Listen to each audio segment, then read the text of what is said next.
Dear students, today we'll learn some of the basic electrical concepts and terms. The first term is current, then voltage, resistance, electric power, and power efficiency. The electric current that we heard most of the time is the rate of flow of electric charge in electric field, usually in electric circuit. Now, if you compare it with the flow through the pipes, then the flow of the water through the pipe can be considered as a current, as in case of electricity, the flow of electrons through the conductor is considered as a current. It is denoted by I is equal to dq by dt. Here, I is current in amperes, Q is electric charge in coulombs, and T is a time in seconds.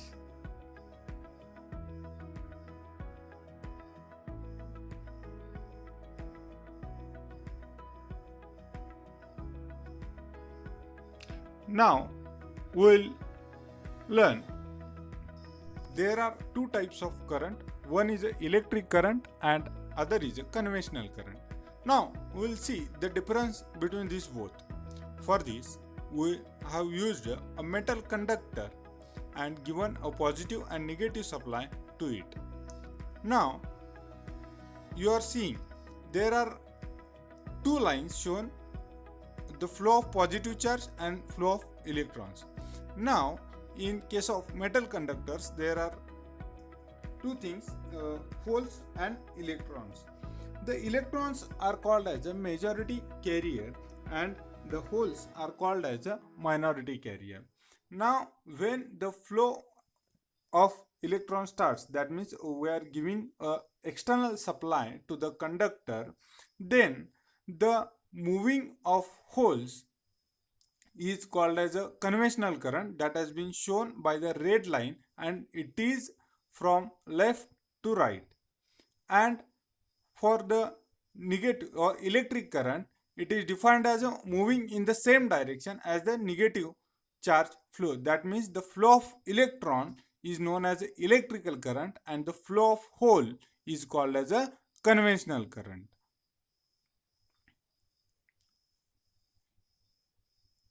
The conventional current flows due to the flow of positive hole charge, and that of the electric current flows due to the movement of electrons through the conductor.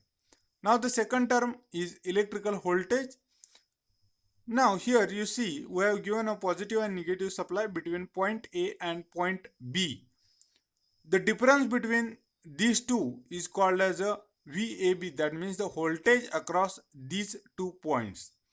If we see in case of hydraulic terms, then it can be compared with the pressure, that is it is the difference between two levels of the pressure or two levels of the electricity.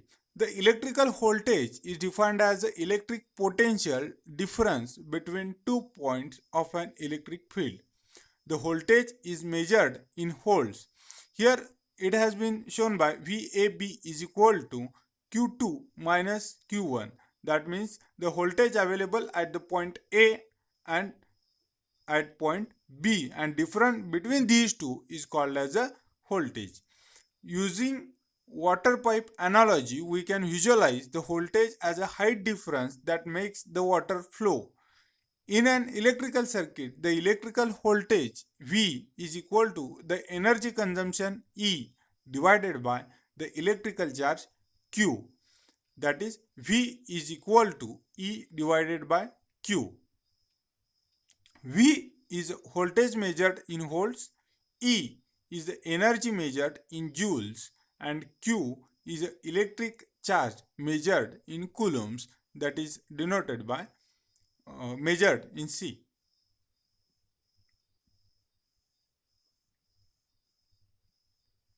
Now the third term is electrical resistance.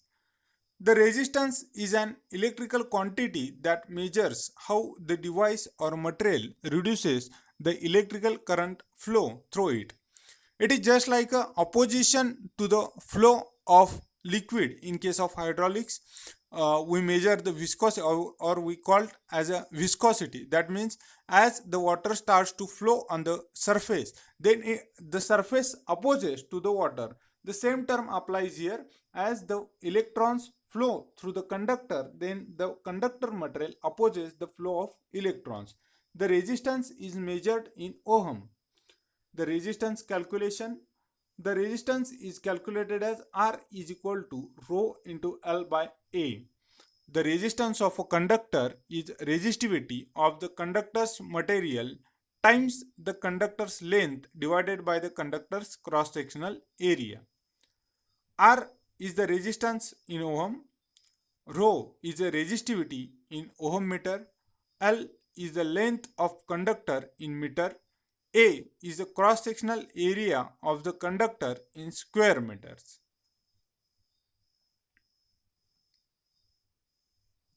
You can write down these formulas.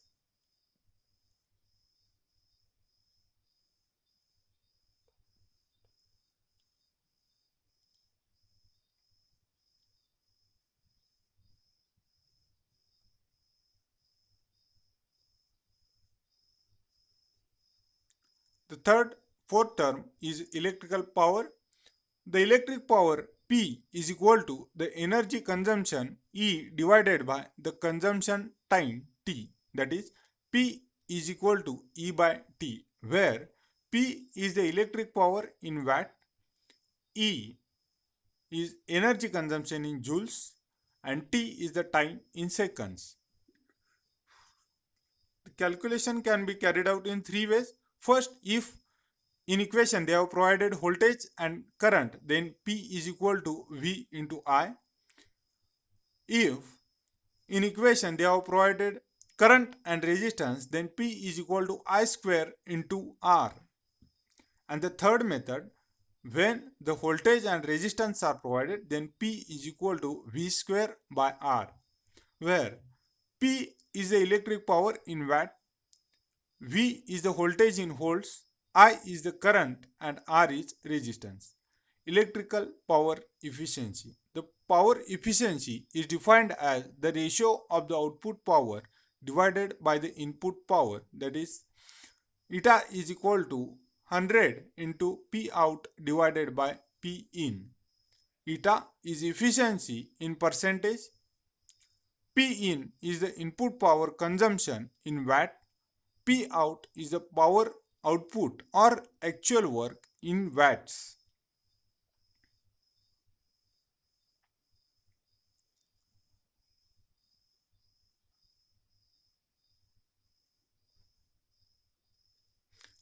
The next term is energy efficiency. Energy efficiency is defined as the ratio of the output energy divided by the input energy.